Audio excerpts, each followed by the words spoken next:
6 number प्रश्न पर ध्यान दीजिए।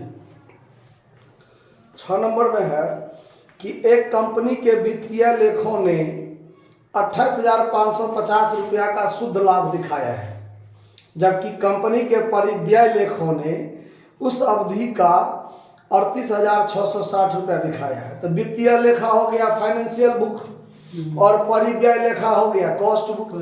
तो profit as per cost book को सबसे ऊपर में हम लोग लिख के शुरुआत करेंगे।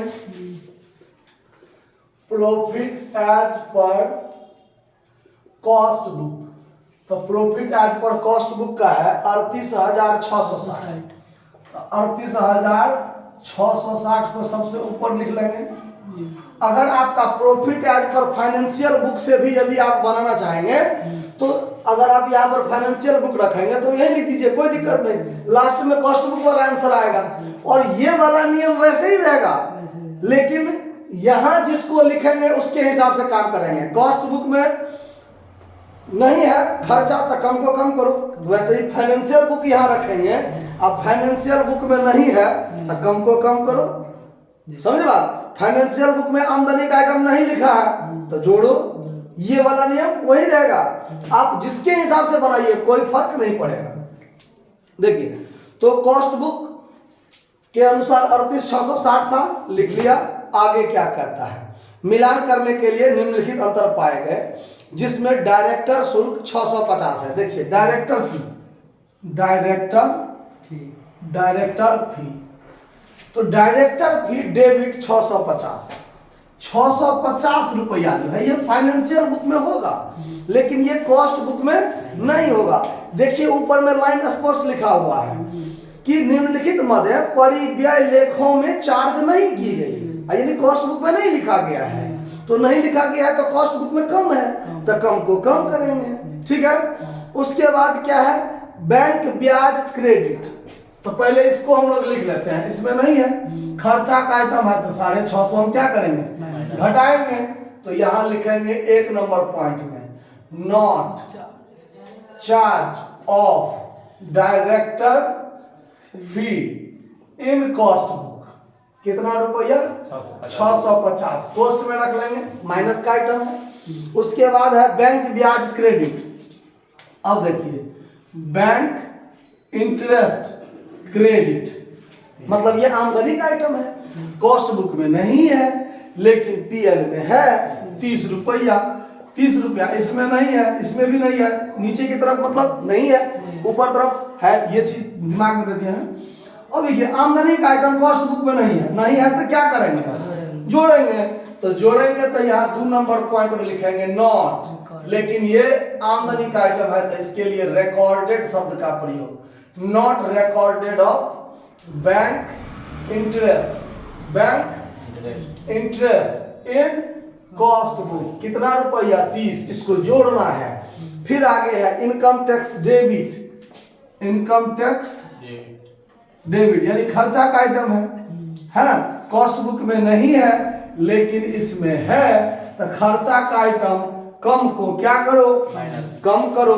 तो यहाँ लेस में लिखेंगे तीसरा नंबर पॉइंट, क्या लिखेंगे, not charge of income tax in cost book. 8300 क्या कर देंगे, माइनस में लिख देंगे। बस यही सब चीज दिमाग में रखना है।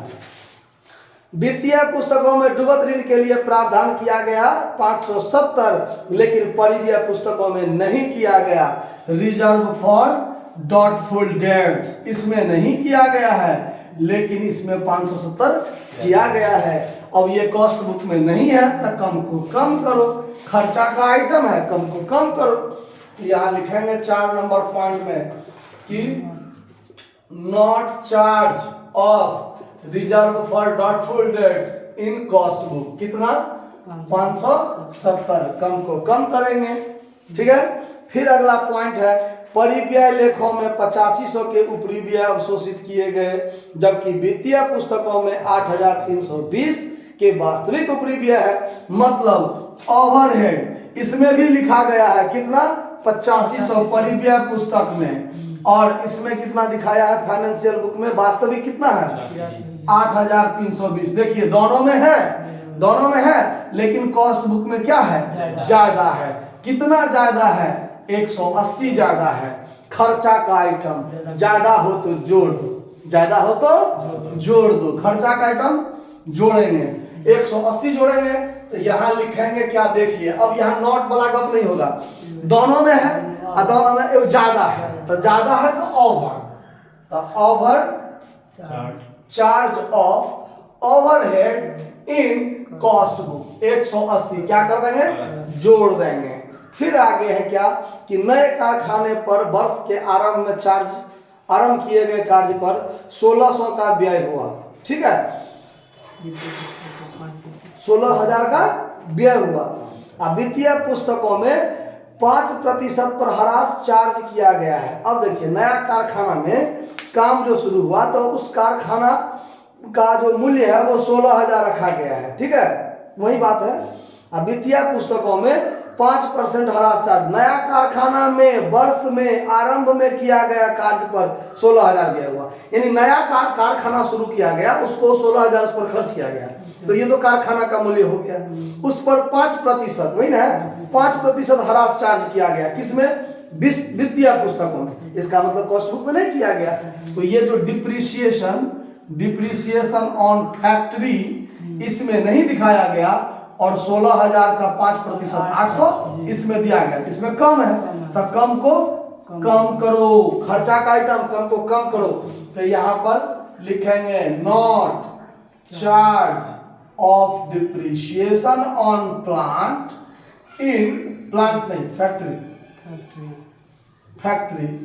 इन कॉस्ट बुक। कितना रुपया? 800। इसको क्या करना है? कम करना है। बस हो गया, बात खत्म। इससे ज्यादा पॉइंट सवाल में नहीं दिया हुआ है। अब इसका जोड़ घटाव कर लेना है हमको, जबकि दिया हुआ है आपको वित्तीय पुस्तक में 28,550, तो 28,550 ये होना चाहिए। हो गया तो ठीक, नहीं तो हमने कहीं गलती किया है।